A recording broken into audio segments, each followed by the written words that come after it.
Welcome everybody to another episode of the Dragonus Podcastus. I am your host, Ed Ponic, and with me is the sorceress of all things spooky and scary and skeleton, Sorceress Byron.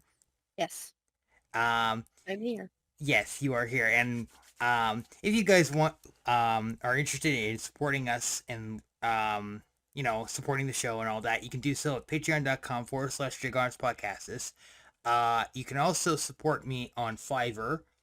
And the bingo card, which I foolishly forgot to link in the description of the last video, will be in the description of this video. And for this week's bingo card, we will be doing the simple T. So nothing too special, but should be easy to get. So anyway, Byron, do you like fireballs? I do, Do you like manipulating the fabrics of reality? of course. Do you like just manipulating minds, Mm. transforming into random things? Oh yeah. Okay, well, I got good news and bad news. The good news is you're not a Jedi. The bad news is you're not a Jedi. The good news is you're a sorcerer. Uh, Yes. yes. So yeah, we're talking about the sorcerer. Um, This is the one class that surprisingly enough does not get enough attention because a lot of the focus is placed upon the wizard. However, we did manage to find um some Examples. some examples. Yes, thank you. Hmm. Which is it's interesting because the sorcerer and the wizard are like two sides of the same coin, Mm. and it's also interesting that they have semi-similar skill sets in terms of their magic spells. Hmm. Um, so actually, while we're on the subject of that, so Byron, would you mind explaining the difference between a sorcerer and a wizard?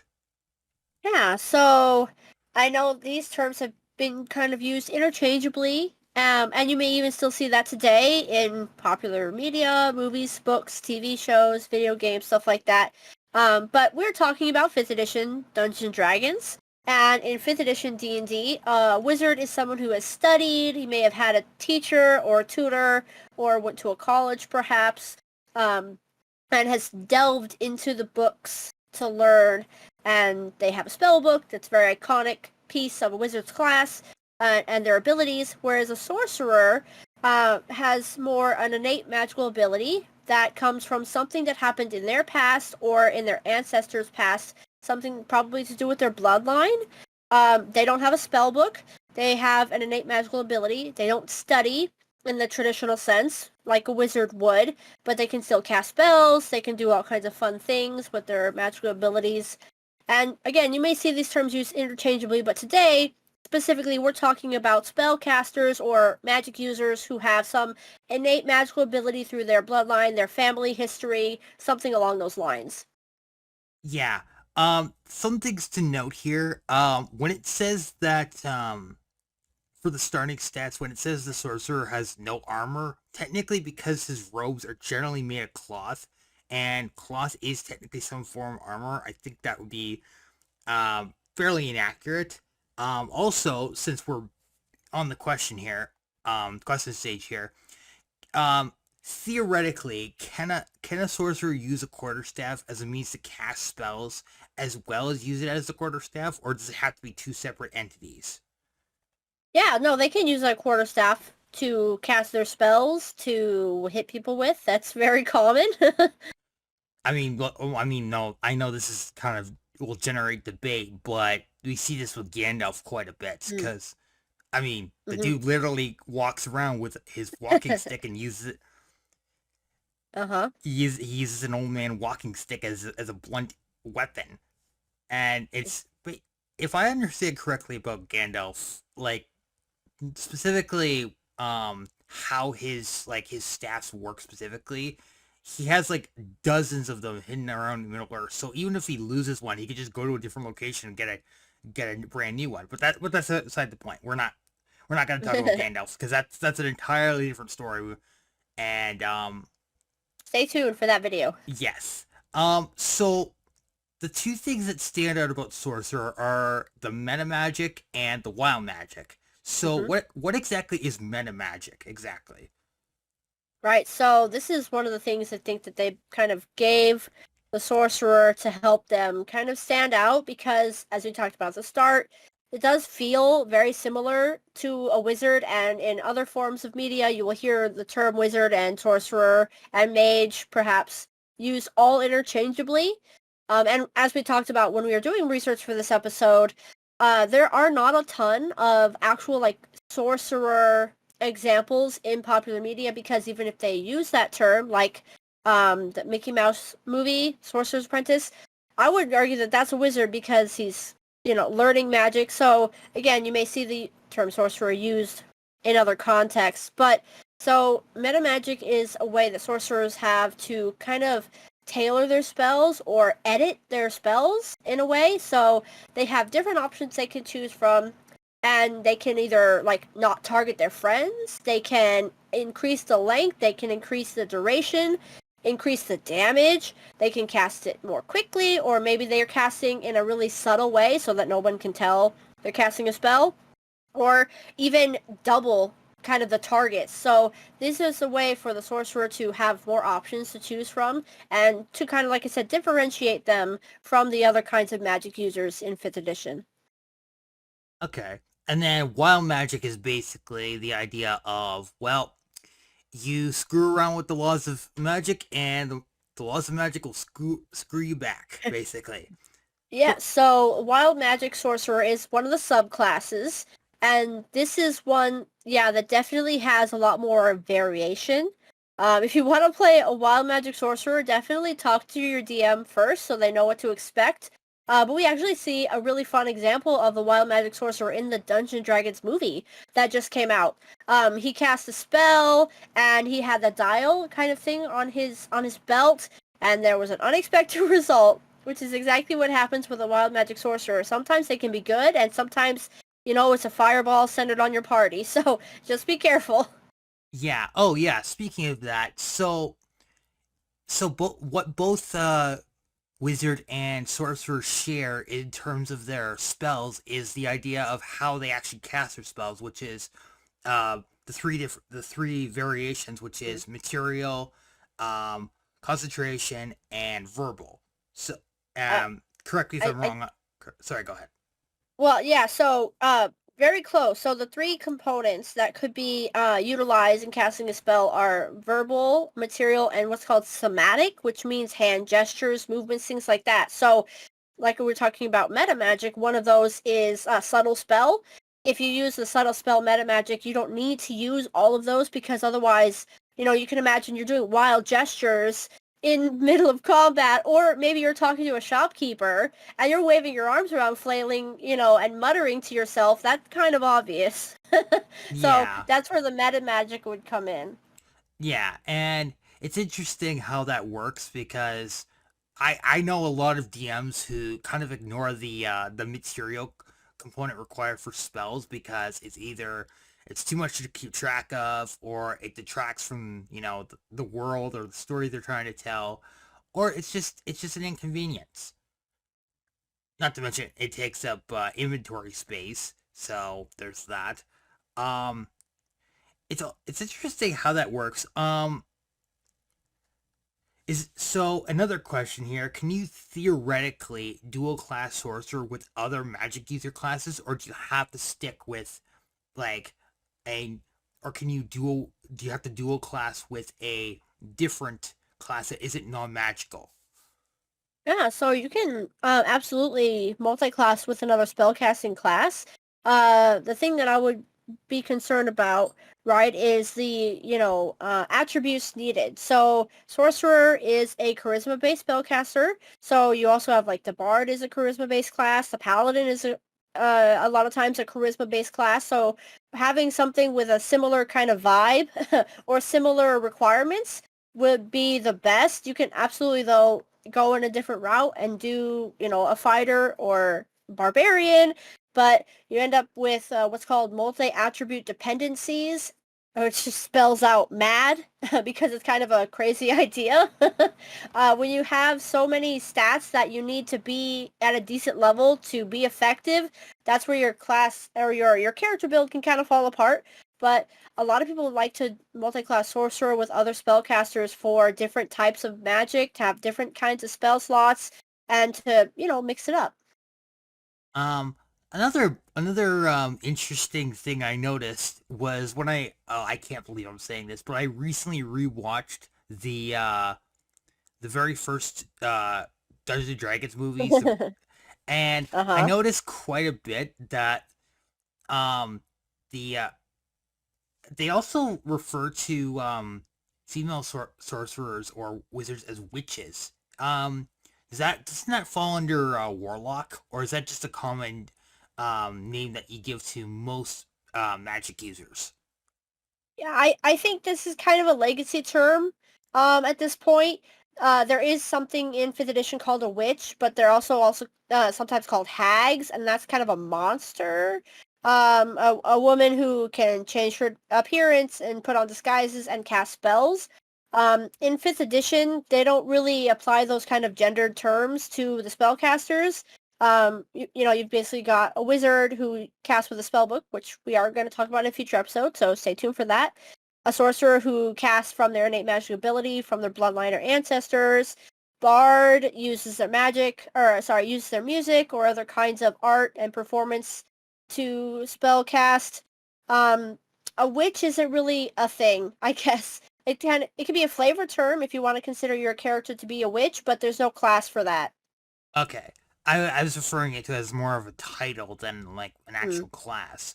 But also I just realized that the elf featured in Dungeons and Dragons Wrath of the Dragon God would technically be a sorcerer.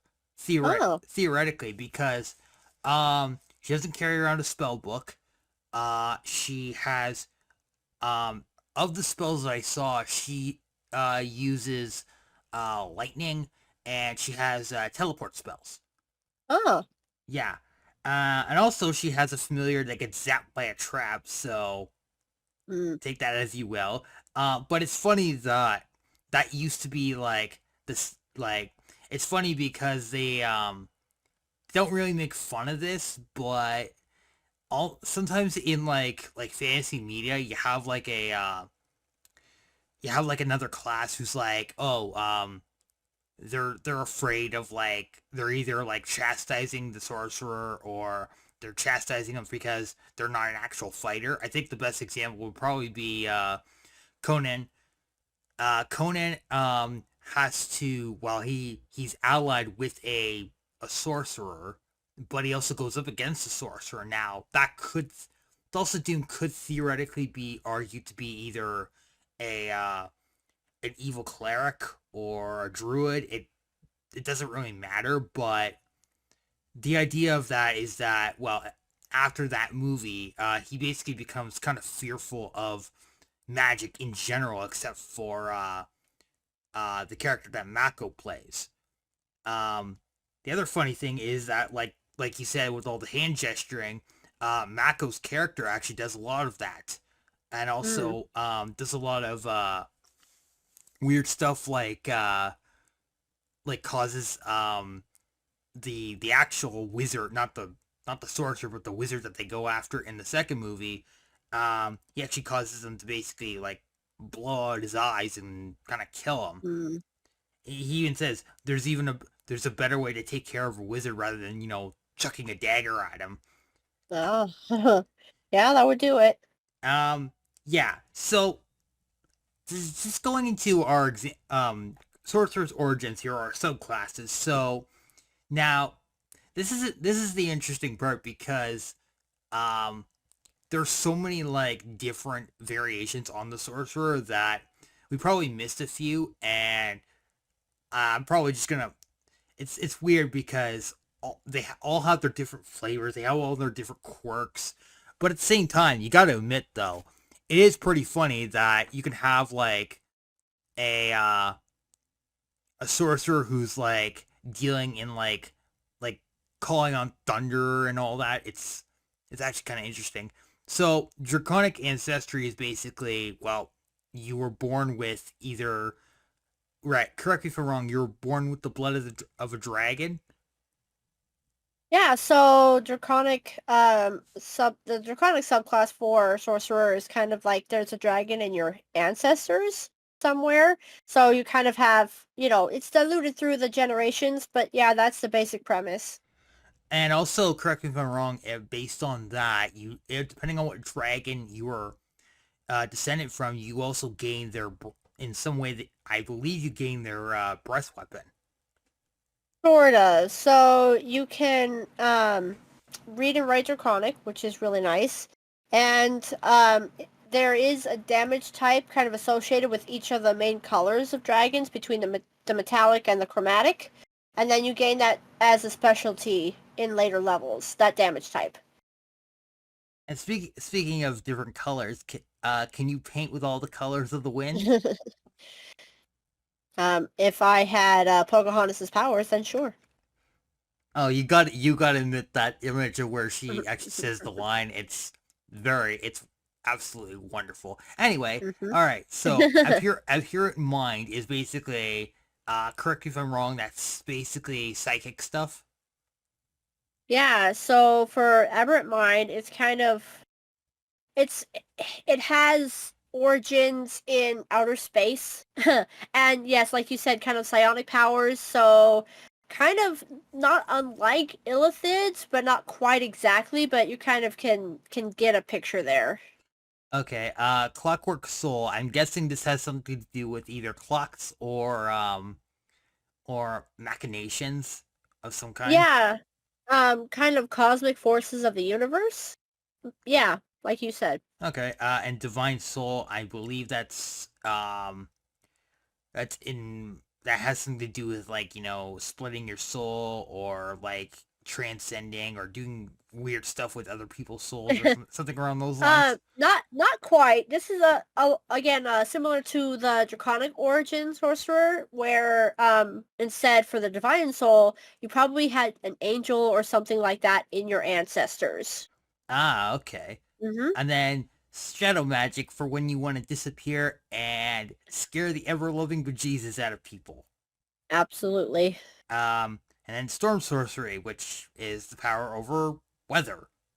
Yep, Um, and the elements. and the Mm-hmm. elements, because I'm going to take that giant tornado over there and basically chuck it at you. Or create one. Yeah, that too.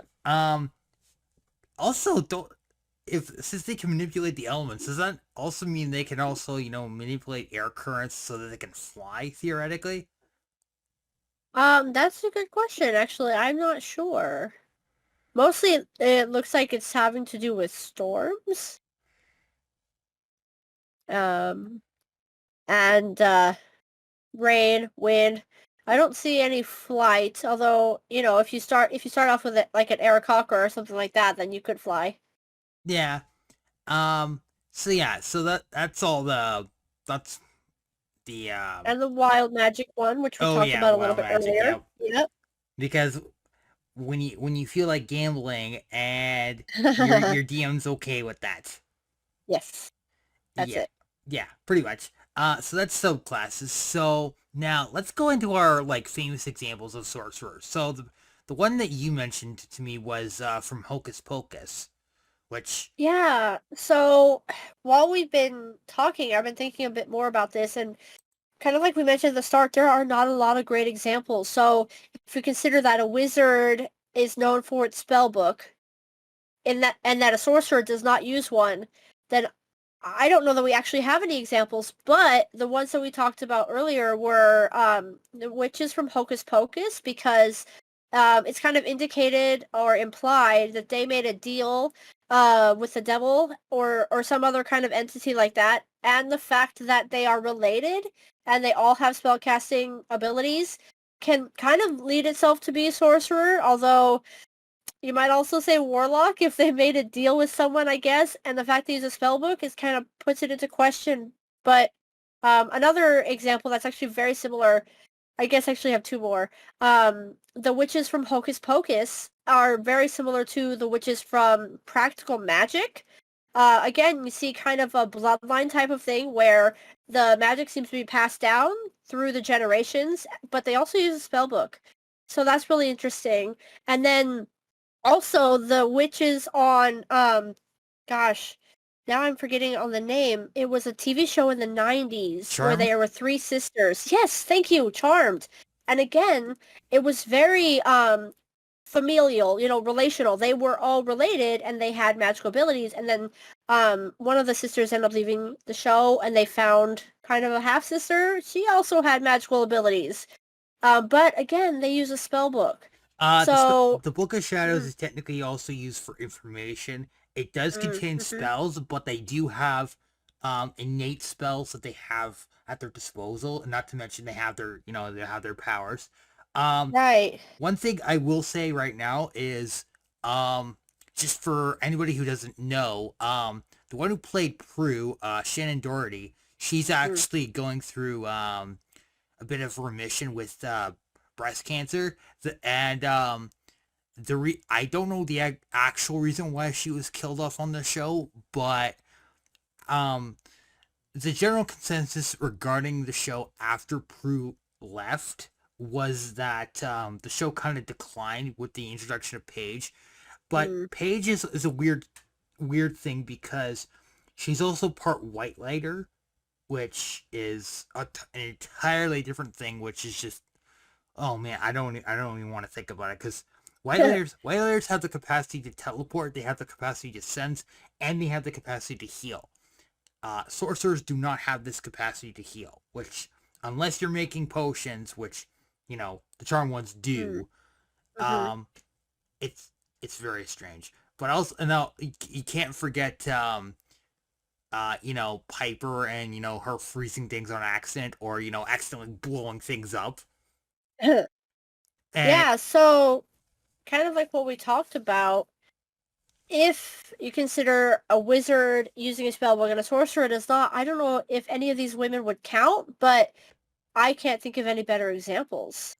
there's another good example would probably be Sabrina the Teenage Witch.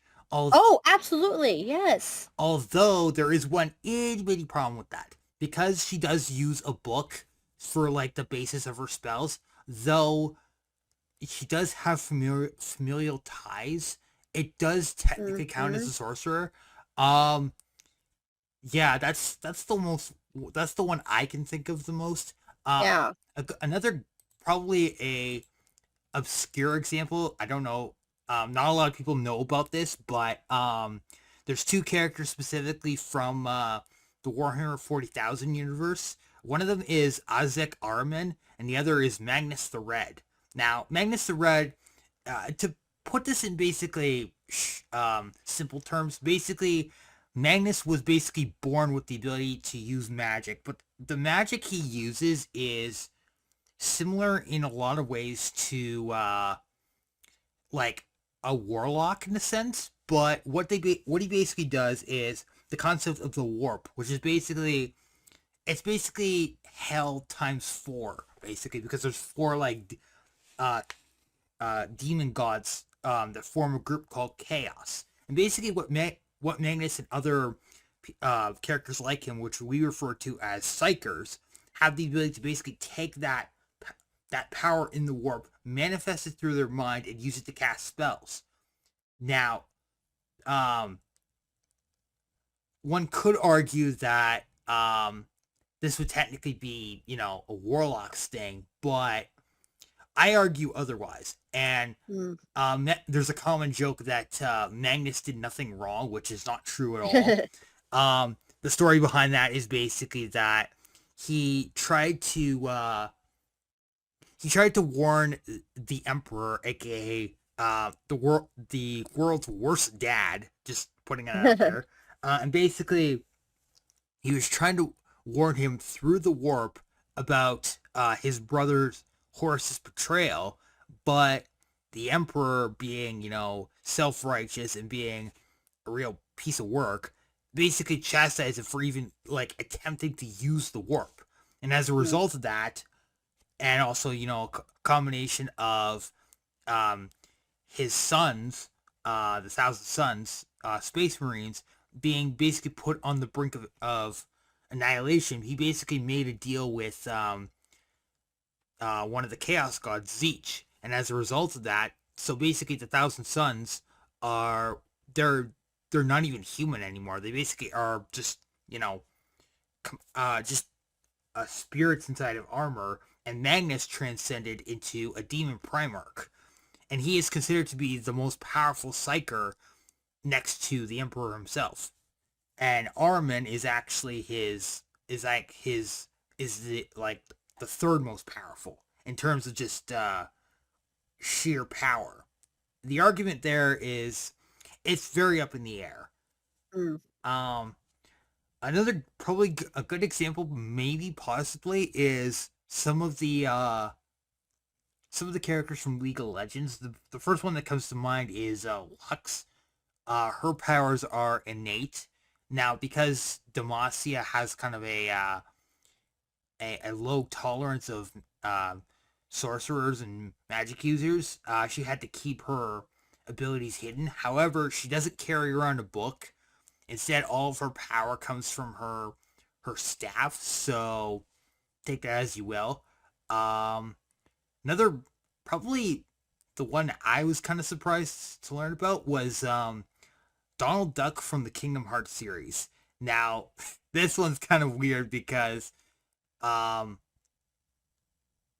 it depends on the context as well. Because Donald Duck is a magician in the original cartoons, but in the games he's actually the main sorcerer.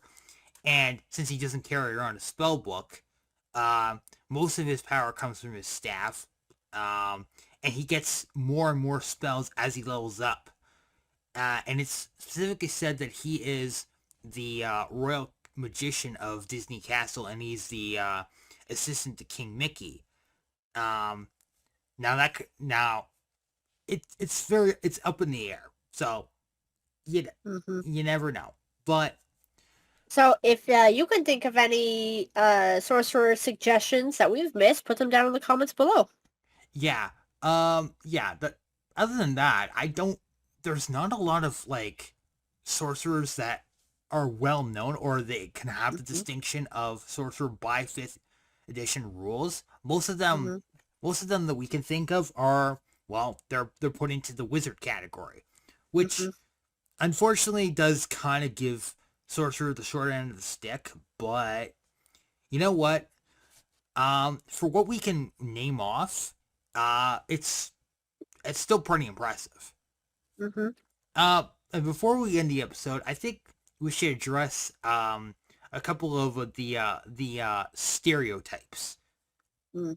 One big one that I know of is that um, sorcerers aren't very they're not like combat oriented, or they like to get stuck in the back lines behind the meat shield, or Uh-huh. they just spam fireball everywhere because fireball. Yeah, I think that if you played at a table with a sorcerer, or if you played played a sorcerer, you end up kind of spamming Eldritch Blast. It's kind of a not a super great thing. Or am I thinking of a warlock? I may be Warlock getting my is spell. Eldritch spell. Blast. Eldritch Blast is You warlock. see, this is how poorly represented sorcerers are. But it just goes to show. Well, one could theoretically argue that all dragons in some capacity are technically sorcerers. Hmm. It it's an idea. I mean, They are innate spellcasters, yeah, and there's a lot of with yeah. yeah.